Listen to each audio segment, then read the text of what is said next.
الله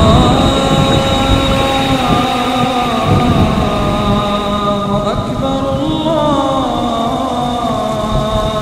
أكبر. الحمد لله رب العالمين والصلاة والسلام على نبينا محمد وعلى آله وصحبه أجمعين. أما بعد, biz ko'pchilik vaqtda o'zimizni biror kishi bilan chog'ishtirganda yoki o'zimizga beya berganda odatda beyani beramiz boyliqqa qarab, motorlikqa qarab, salomatlik, tozalikqa qarab, naslga qarab yoki boshqa turli sabablar bilan. Ammo lekin Alloh subhanahu va taolo qarshында bularning birisi de aslında muhim түгел.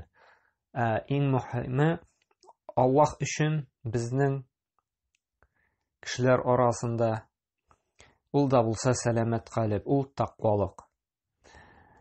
Peygamber sallallahu aleyhi ve sellem bir hadisinde aytdi: عن أبي هريرة عبد الرحمن بن سخر قال رسول الله صلى الله عليه وسلم إن الله لا ينظر إلى أجسامكم ولا إلى صوركم ولكن ينظر إلى قلوبكم وأعمالكم dedi. رواه مسلم.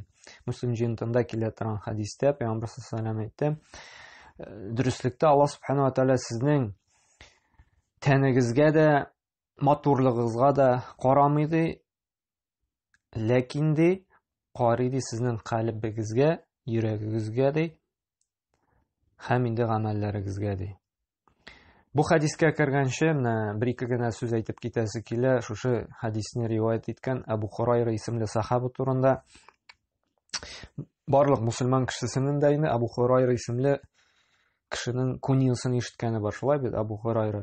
Aning o'z ismi Abdurrahman bin Sakhr ad-Dawsi deb aytadilar, al-Yamani. Ana ko'pgina мәшілер яратқаннан күрә инде шундый куньясы, атамасы булган Абу Хурайра, мәшіләрнең атасы дип инде Хир, ул мәче дигән сүз инде гарәп теленнән инде. Абу Хурайра без бик күп ишетәбез, менә хадислар китабын укыганда, хадислар әйткәндә Абу Хурайрадан риваят кылына, Абу Хурайра әйтте, пәйгамбәребездән күргән дип инде.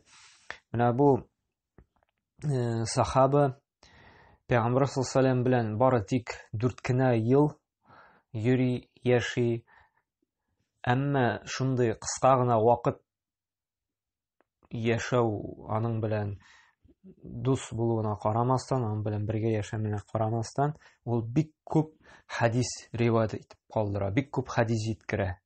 Alimler ayta 5374 hadis aytkendiler. Peygamber sallallahu aleyhi ve sellem'den tapşıran deyler. Hem 800'den artıq sahabe, hem tabiinler andan şu ilimni işitkenler başka kişilerge tapşırganlar. Mına nersege yürekte Abu Hurayra turunda aytip ketesi kildi, çünkü bu sahabe şunday kısa gına vakit içinde, 4 yıl içinde gına köpmi Müslüman ümmetine fayda getirgen. Hem ol әлі башқа сахабалар белән чагыштырганда бик фақир булган. Хәтта аның теге ашыйсы килеп, ачлыктан теге аңын жүгә торган булган, егыла торган булган. Шуңа хәтлек ул бик фақир булган. Әмма фақир булуына карамастан ул күпме гыйлем калдырган. Бүгінгі көндә дә, менә бүгінгі дәресебездә, бүгінгі вагазыбызда ул безгә әйтеп калдырган хадис турында. Ул вакытта күпме кешеләр яшады, күпме шушы бай дәрәҗәле кешеләр бар иде, шулай бит. Ләкин аларның без берсен дә белмибез. Ләкин 14 гасыр үтүенә карамастан Абу Хурайраны беләбез. Ни өчен? Фақир булса да без аны беләбез. Әле белү генә түгел, без аннан гыйлем алабыз. Ул әйткән хадисләрне өйрәнәбез. Һәм аңа дуа кылабыз, радиллаһу анһу дип. Аллаһ Тәгаләгә риза булсын дип. Бу күрсәтә инде гыйлем ничек кешене күтәрә.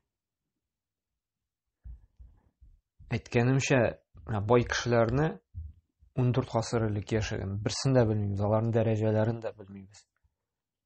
Әмма үз заманында, үз вакытында алар бик дәрәҗәле, бик хөрмәткә лаек кеше булган. Ләкин тарих битендә инде аларның берсе турында бер мәгълүмат калмаган. Шуңа күрә менә гыйлем өйрәнү, гыйлем тарату менә бу Аллаһ каршында бик зур дәрәҗә. Менә без инде шушы хадистән күреп торабыз моны да.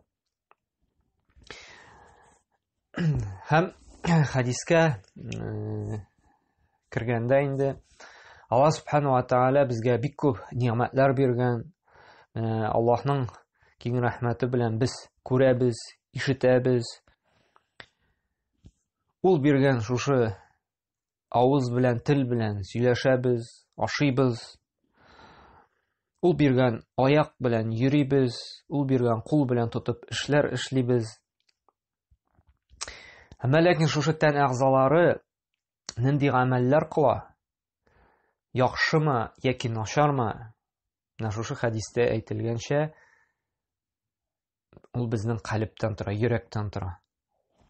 Чөнки Пәйгамбәр саллаллаһу алейһи ва сәллям дөреслектә Аллаһ Тәгалә сезнең тәнегезгә дә карамый ди, сезнең матурлыгыгызга да карамый, әмма ләкин калбләрегезгә карый ди. Һәм гамәлләрегезгә.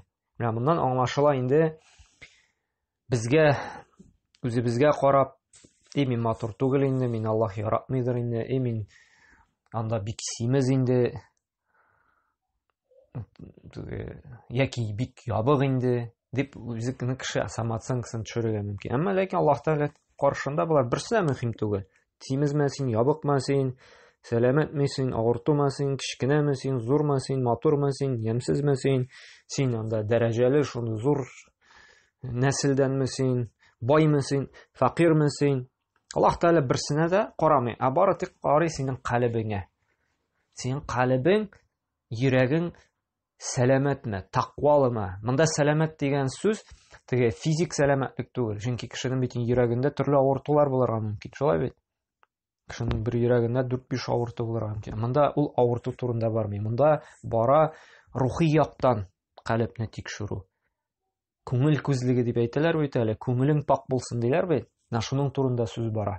Чөнки кешенең калбы, менә бу күңеле рухи яктан чиста пак булса, аның калбы этәрә игелекле, хәерле гамәлләр кылырга. Ул аягына әмер бирә, бары тик изге, хәерле юлларда, эшләрдә генә йөрергә. Әгәр дә калеме сәламәт, пак була икән, ул әмер бирә авызына хәерле, файдалы сүзләр генә сөйләргә. Һәм колагына да шушындый хәерле сүзләр генә ишетергә. Әгәр дә инде шушы идарәчесе калбы бузык булса, авыру булса, ул әмер бирә бузык эшләр эшләргә. Кулына әмер бирә караклыкка, теленә әмер бирә ятсыз, фәхиш, сүгенү, бузык, рәнҗеш сүзләр әйтергә. Әмер бирәчәк күзенә карарга ярамаган харам нәрсәләргә карарга. Чөнки калбыбыз ул безнең организмның дигәндә тәнебезнең ул патшасы. Ул нәрсә әмер итә, тәнебез шуны эшли. Аллаһ Субхану Пәйгамбәр саллаллаһу алейһи Бухари һәм Муслим җыентында килә торган бер хадисендә дә әйтте бит. Әла ва инна фил җасади мудгады. Дөреслекдә дә кешенең тәнендә бер ит кисәкчесе бар ди. Иза салахат салахал җасаду куллаһу. Әгәр дә шушы ит кисәге ди сәламәт булса ди, барлык тәне дә сәламәт була ди. Ва иза фасадат фасадал җасаду куллаһу ди. Әгәр дә шушы калбы шушы ит кисәге ди бузык булса ди, аның барлык тәне ди бузык була. Әла ва һия калб. Ул инде калб ди. Ул йөрәк ди. Шуңа да менә бу калбның сәламәт булуы өчен аңа төрле бузык нәрсәләр кирмәсен өчен безгә калебебезне, калеб гамәлләрен өйрәнеп, аны чистартып, давалап торырга кирәк. Калеб ул мизан, ул үлчәү. Безнең гамәлләребезнең үлчәүе булып тора. Сәламәт калеб икән, ул ярата Аллаһы Тәгалә турында сөйләшергә, Аллаһның аятләре турында уйланырга, ягъни Коръән Кәримдә язылган сүрәләр, аятлар турында өйрәнергә, фикерләргә. Әгәр дә инде сәламәт түгел икән, ул киресенчә шушы Раббысы турында уйланырга, хәерле, игелекле гамәлләргә омтылу турында теләге булмый. Сәламәт булса инде киресенчә омтыла бары тик изге хәерле гамәлләр генә кылырга. Һәм Аллаһ Субхана ва Тәгалә менә Коръәндә дә әйтә, шушы калепкә бәйле бер аятта: "Иннамал муъминуна аллазина иза зукираллаһу ваҗилат кулубухум ва иза tuliyat алейхим аятуху задатхум иманан ва аля раббихим ятаваккалун." Хакыйкый мөэминнәр ди шундыйлар ди, Аллаһны искә алганда ди, аларның йөрәкләре ди курку белән тула ди. Ә инде аларга ди аның аятләре укылса ди, ягъни шушы Коръәннән сүрәләр, аятлар укылса ди, аларның иманнары тагын да арта ди. Менә шуңа күрә калепнең сәламәт булсын өчен безгә һәр вакытта да хисап кылып торырга кирәк. Һәм күзәтергә кирәк ниятне.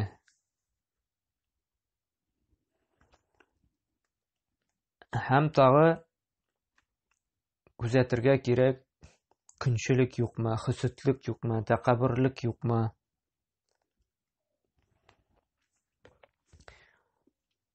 Әгәр дә бездә күңелебез пычрак булып көнли башлыйбыз икән, хөсетли башлыйбыз икән, берәрсеннән үзебезне яхшырак күрә башлыйбыз икән, калебебезгә шушындый шир керә башлаган була. Һәм безгә инде тырышырга кирәк, менә бу нәрсәләрдән, бу бузыклардан арынырга. Менә бу хадис этәрә ниятебезне дөрес, чиста, ихлас тотырга. Нинди генә гамәл кылсак та, нинди генә эш эшләсәк тә, ниятебез Аллаһ өчен, кеше өчен түгел булырга тиешле. Гадәттә без күпчелек вакытта эшләргә яратабыз, нидер булса эшне кеше өчен. Хәтта яхшылык кылганда да кара, менә бу кешегә булышыйм әле, файдасы тими калмас. Ул бик теге урынлы эштә эшли, аның шушындый зур эштә танышы бар, ярдәме тияр әле, шуңа ярдәм итим әле дип ярдәм итә. Игелекле, хәерле гамәл.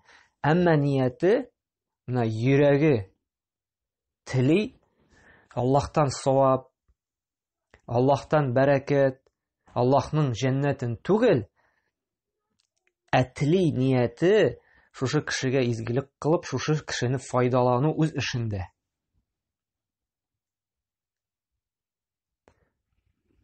Бу авырту калеп була. Сәламәт калеп тели шушы кешегә ярдәм итеп, ул кешедән бер нәрсә өмет итми, өмет итә бары тик Аллаһы Тәгаләнең әҗр савабын һәм җәннәтен. Аның бар уй фикере Аллаһы Тәгалә ризалыгын алып, кыямәт көнендә шушы эшләгән игелекнең савабын күрү. Шуңа күрә безгә менә бу хадис инде этәрә калебебезгә хисап кылып күзәтергә. Рия кермиме? Шушы гамәлемне кешеләр мине күреп мактасыннар, зурласыннар, зур дәрәҗәләргә күтәрсеннәр өчен дип эшләмимме? Аллаһ өчен, Аллаһның ризалыгы өчен эшлимме дип. Шушы калебемдә нифаклык сыйфатлары юкмы, икейөзлелек юкмы? Кешеләр арасында бер төрле, өйдә икенче төрле булып яшәмимме? Көнчелек афәте кермиме калебемә? Юк барга гына кешеләрне көнчеләп аларга явызлык теләмимме? Бөтенесенең дә уйлап, фикерләп, калбыбызны күзәтергә кирәк. Шуңа да иң беренче гамәлне эшләгәндә, менә бу калбыбызга карап ниятебезне бәялик. Калбымда, йөрәгемдә нинди уй-фикерләр, нинди теләкләр шушы гамәлне эшләгәндә. Әгәр дә калбыбыз сәламәт булса, безнең гамәлләребез дә төзек, яхшы гамәл булачак. Әгәр дә калбыбыз авырту, бузык булса, безнең гамәлләребез дә бузык булачак. Һәм инде ва аъмалакум ди. Иң беренче аңладык, Аллаһ Тәгалә калбыбызга карый. Сәламәтме безнең, авыртумы? Сәламәт калбтан дидек, бары тик файдалы гына, яхшы гына гамәлләр эшләү. Ва аъмалакум, һәм карый диде калбыбызга, һәм карый сезнең гамәлләрегезгә диде. Менә безнең иманыбызны раслый торган, иманыбызны дәлилли торган әле бар нәрсәләр, гамәлләр. Дөньяда да менә без повар дибез икән, ашарга пешерүче икән.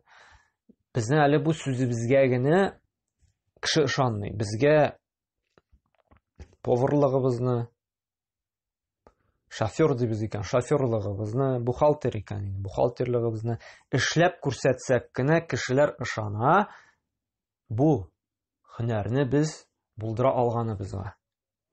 Мин повар дибез икән, без эшләп күрсәттек икән, кеше повар икән ышана.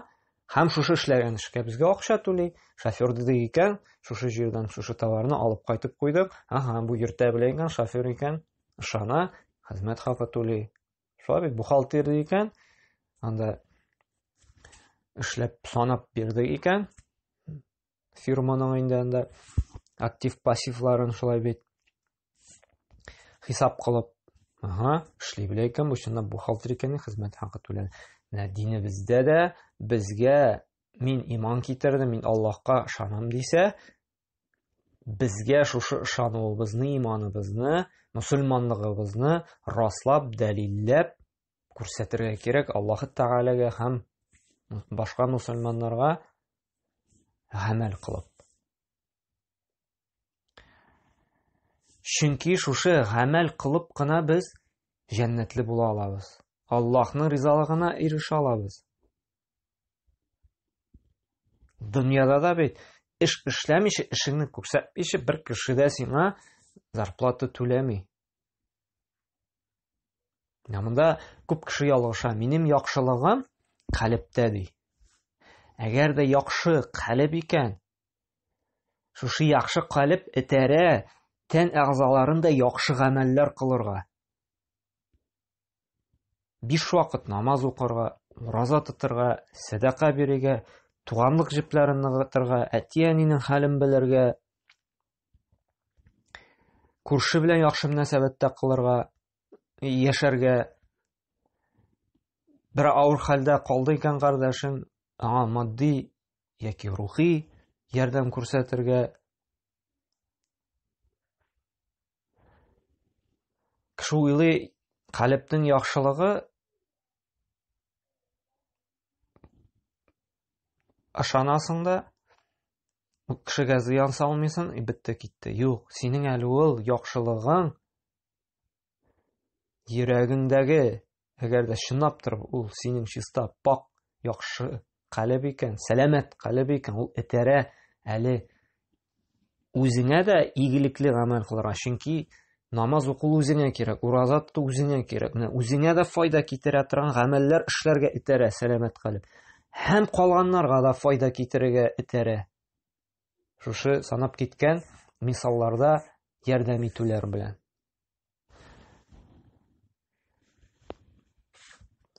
Шушы нинди гамәл кылабыз, Аллаһ Тәгалә безгә төрле дәрәҗәләр бирә һәм шушы кылган гамәлләребез белән җәннәттә дәрәҗәләр булачак. Аллаһ Субханаһу ва Тәгалә әйтә бит, Ан'ам сүрәсенең 132 аятында: "Ва ликулли дараҗатун мимма амилу" ди. Һәр беренә кылган гамәлләренә күрә дәрәҗәләр булыр ди.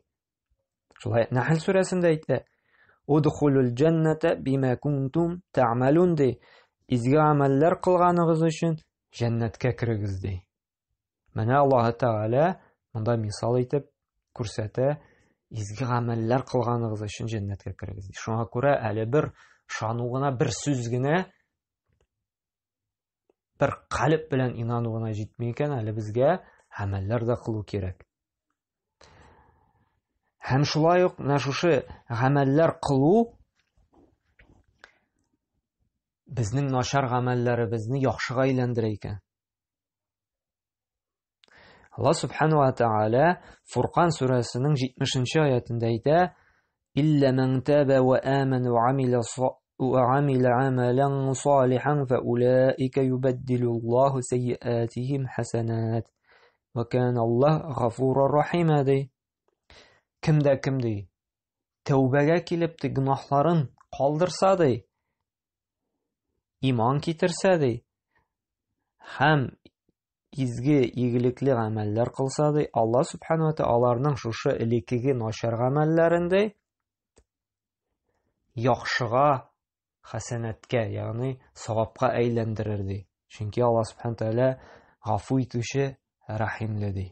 Менә бу аят безгә бик күп файда бирә. Беренчедән, үзебезне төзәтүгә. Кайбер кешегә менә вагыз насихат кыласың. Менә шундый яхшы кеше бит инде, намазга бас, ураза тот, Аллаһка якынай. Юк инде, син белмисең инде, минем ди гөнаһларым бар ди. Тышкы яктан гына бик әйбәт күренәм ди, минем ди кеше белмәгән гөнаһларым бар ди, мин бик начар кеше инде ди, миңа инде гафу ителү юк инде, беткән кеше инде мин ди. Аллаһ Тәгалә юк ди. Әгәр дә син тәүбәгә киләсең икән, үкенәсең икән шушы гөнаһларың һәм туктатасың икән гөнаһ кылуны, Аллаһка инанасың икән, ышанасың икән, иманга киләсең, шуның артына игелекле изге гамәлләр кыла башлыйсың икән, иң хәерле изгелекле гамәл ул намаз уку, ураза тоту, закат бирү һәм башка менә игелекле гамәлләр кылсаң, элекке гөнаһларыңны гафу итәм ди, яхшы гамәлгә алмаштырам ди. Һәм шулай ук файда алабыз, кешене элеккеге гамәлләре өчен тәнкыйтьләргә ярамый. Безнең бит инде татар халкы хәзер көнчелек халык, шулай бит.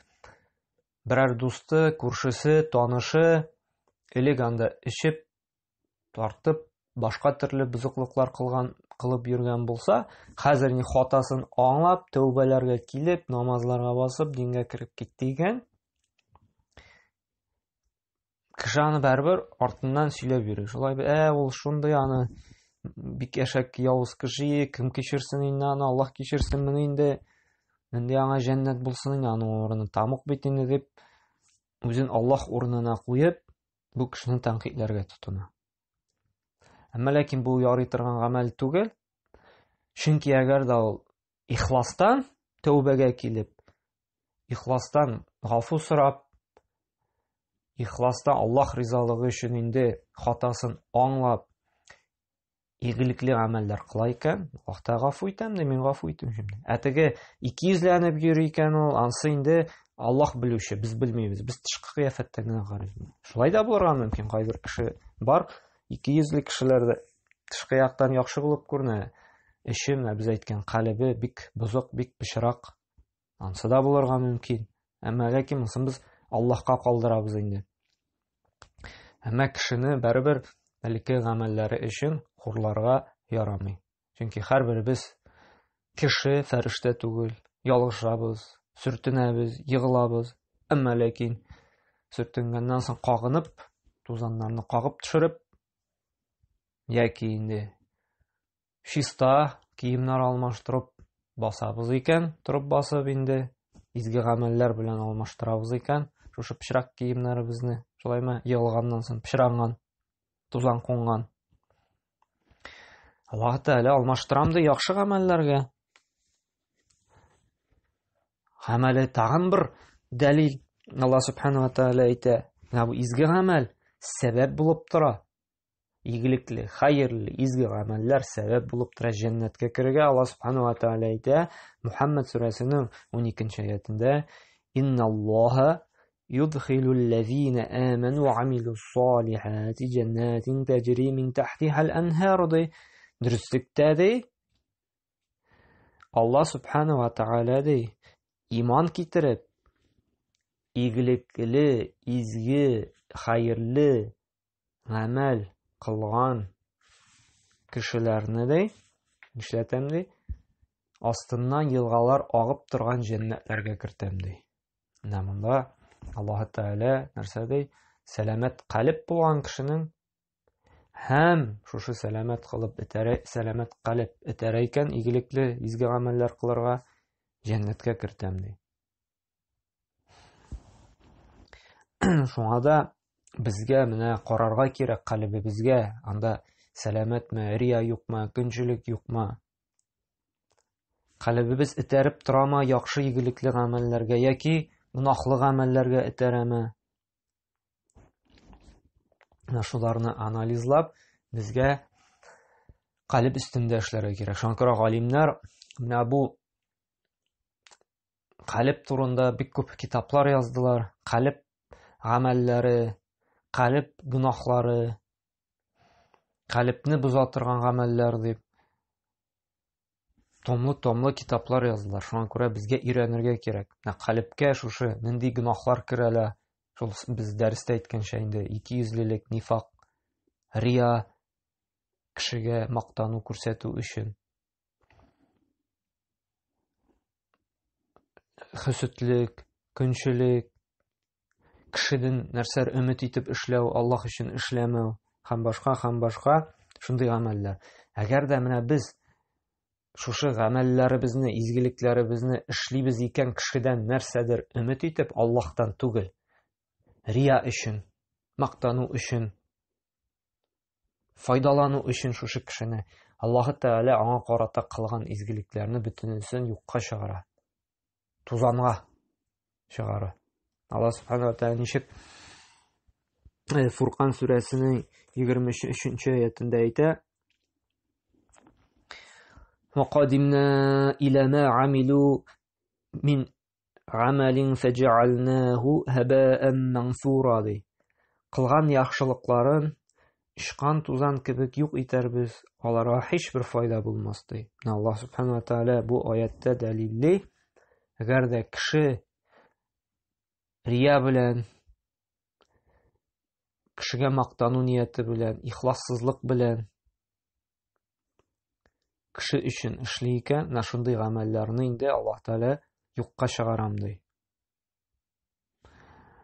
Шуңа да безгә менә карарга кирәк гамәлләребезгә, чынлап торып менә күңелебездә нинди ният безнең. Бу хадис өйрәтә ниятләребезне төзәтергә. Әйе, бу дөньяда без тышкы гамәл белән генә хөкем кылабыз инде. Әмма ләкин күңелебездә нәрсә бар, Аллаһ Тәгалә кыямәт көндә бөтенесен ачып салачак.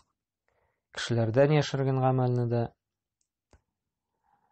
кыямәт көнендә бөтен гамәлләребез тышка чыгачак. Шуңа күрә нәрсәне генә яшермик, нинди генә күңелдә мәкрлек, хәйләлек булмасын, бөтенесе ачыкланачак кыямәт көндә. Шуңа күрә бүгенге көндә дә безгә үз өстебездә эшләргә кирәк.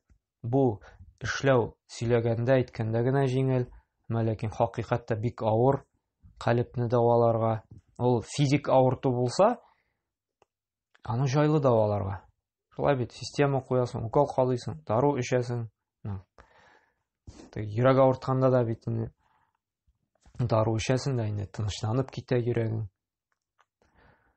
Әмма ләкин менә мондый рухи авырулар, күңел авырулары, калып авырулары, бу көнчелектән арыну, тәкәббүрлектән арыну, хөсүлектән арыну, бу риядан арыну, ихлассызлык, бу бик авыр. Чөнки ул шуңа калыпка кирип уялаган, аны чыгарып җибәрү бик авыр. Менә шушы хәдисләр укып, шушы аятлар укып, фикерләп, аңлап, нәфесебез белән көрәшеп, калыпны җайлап кына чистартып, без аны давалый алабыз. Шуңа күрә менә рухи азык та кирәк безгә. Тән азыгы, тән даруына белән бергә безгә менә шушындый рухи давалау да кирәк. Үз үстебездә эшләү. Чөнки сәламәт калып булмаса, Аллаһ каршында сәламәт калып кенә аны коткара ала. Әгәр дә калыпларыбыз шушындый күңел факирлыгы белән яшәсә, Аллаһ сакласын, бу дөньяда да бәхетсезлеккә юлыга, һәм инде ахыр чиктә инде кыямәт көнендә дә хәсрәттә булырга мөмкин. Аллаһ субхана ва тааля һәр баршыбызга да тәүфик хидаят бирсен, сәламәт калыплар кабул итәләр торган гына игелекле, хәерле гамәлләр кылырга насыйп әйләсен, һәм ахыр чиктә Аллаһ Тәгаләгә чын инану белән ышанып, иман китереп, иманыбызны раслап, дәлилләп, хәерле, игелекле гамәлләр кылып, Фирдәүс җәннәтләренә керергә насыйп әйләсен. Субханакалла бихамдик, ашһаду илля анта ва астагфирука ва атубу илейк. Allahu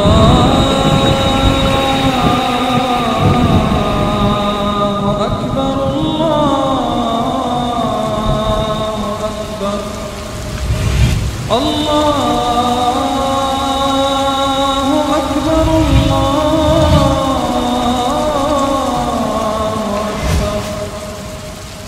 Eşhedü en la